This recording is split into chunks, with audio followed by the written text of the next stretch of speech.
Vamos lá, vamos cair pro conteúdo, que eu não tenho muito tempo, senão o Clóvis vai me bater. Galera, chamei a oportunidade do século aí para chamar sua atenção. Isso é uma tese de investimento, assim como a gente botou grana na conta, a gente vai ver se vai conseguir colocar grana na conta de novo ou não.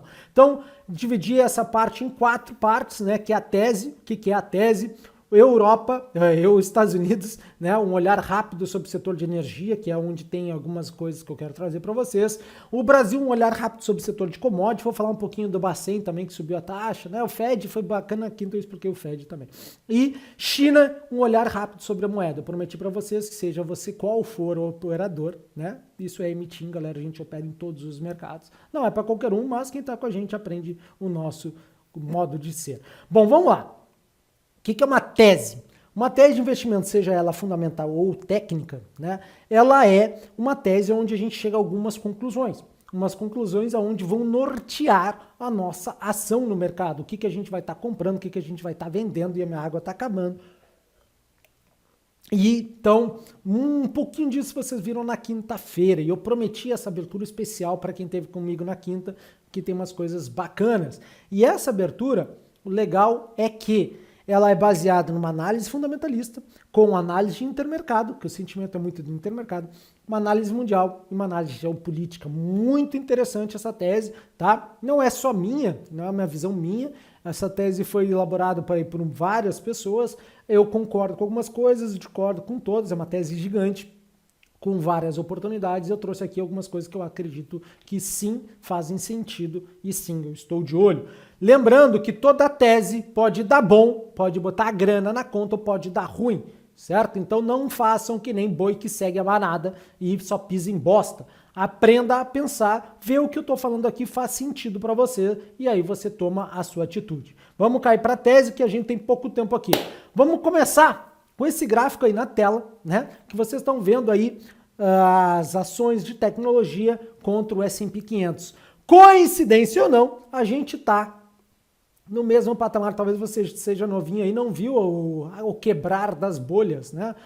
.com nos Estados Unidos, né? No mundo todo, mas nos Estados Unidos foi mais forte. Pois é. E aí?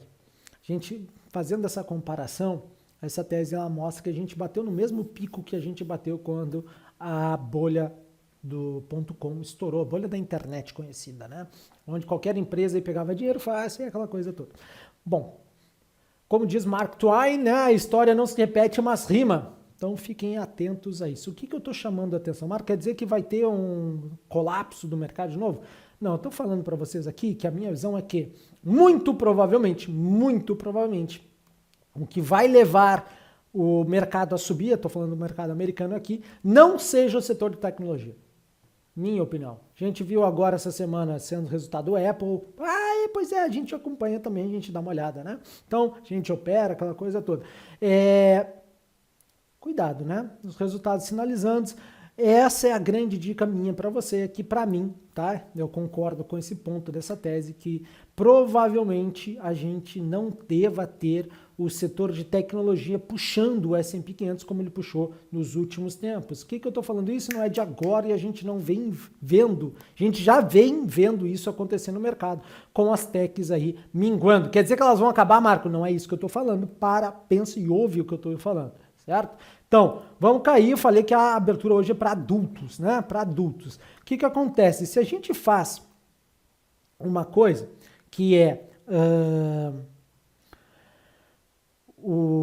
compara o market cap, que é o valor de mercado das empresas, com o PIB, GDP é PIB, a gente vê que existe um gap tão grande. Isso é, o que aconteceu?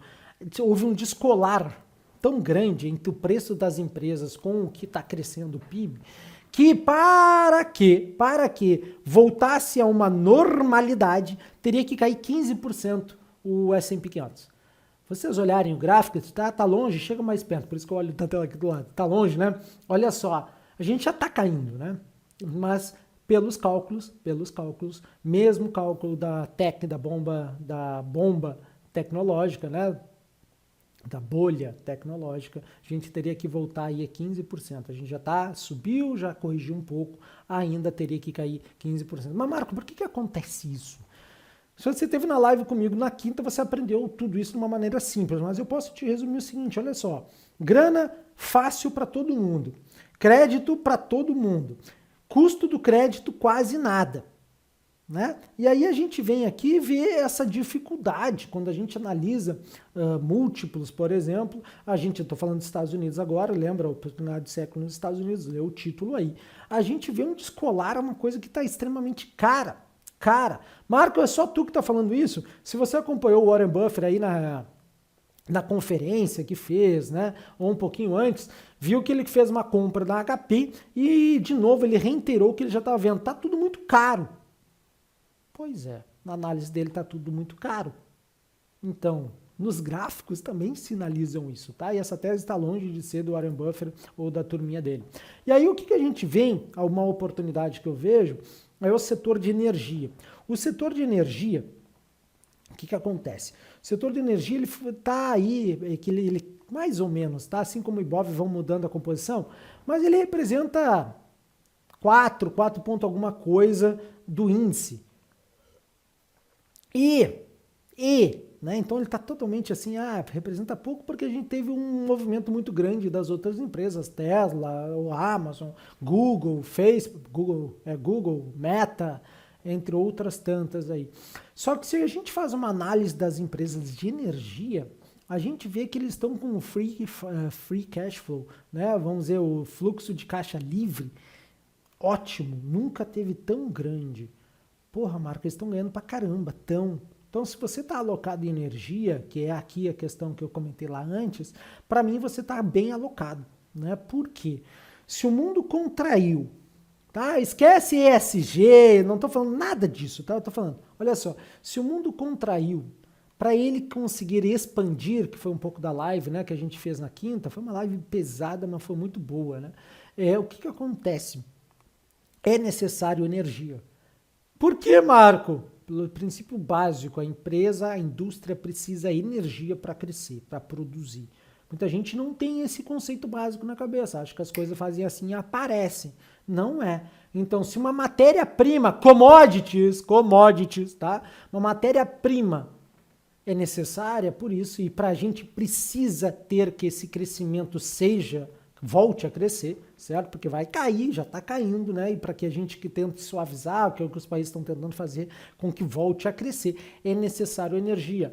Tanto é que esse setor já está performando muito bem no S&P 500, enquanto os outros estão patinando. Então aí todos os setores do S&P 500, gruda o olho na tela e você vai ver como a energia continua para cima. E é uma das coisas que eu acredito que vão sim continuar para cima, certo? Então, aí uma tese, né?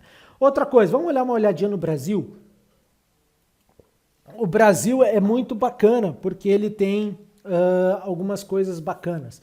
Dependente de você gostar ou não, o que está acontecendo no mundo? Está acontecendo no mundo um aperto monetário. Marco, como assim? As taxas de juros estão subindo. O que está acontecendo no Brasil? A gente já viu isso.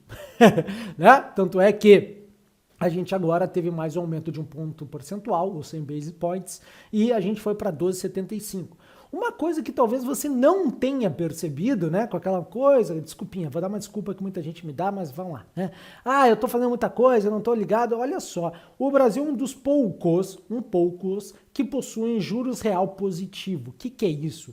A inflação não é no Brasil, tá, meu amigo? A inflação é no mundo todo. Se você não conseguiu ver isso, você está perdendo grandes oportunidades de ganhar dinheiro. Dependendo se você gosta ou não gosta de quem está no governo, que quer que quem vote, não interessa. A economia, número é número, tá? Basta olhar um pouquinho, você perder um pouquinho de viés e olhar para o lado e ver que a inflação está no mundo todo.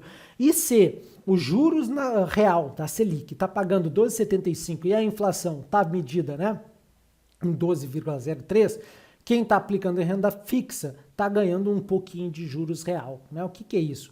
Taxa de juros bruta menos inflação está ganhando um pouquinho de dinheiro. Isso é na minha opinião, uma coisa que o governo está mandando muito bem, o Banco Central, porque vai nos dar para mim, está nos colocando à frente de uma virada muito rápida. Assim que voltar a crescer, eu acho que a gente já vai estar na frente aí.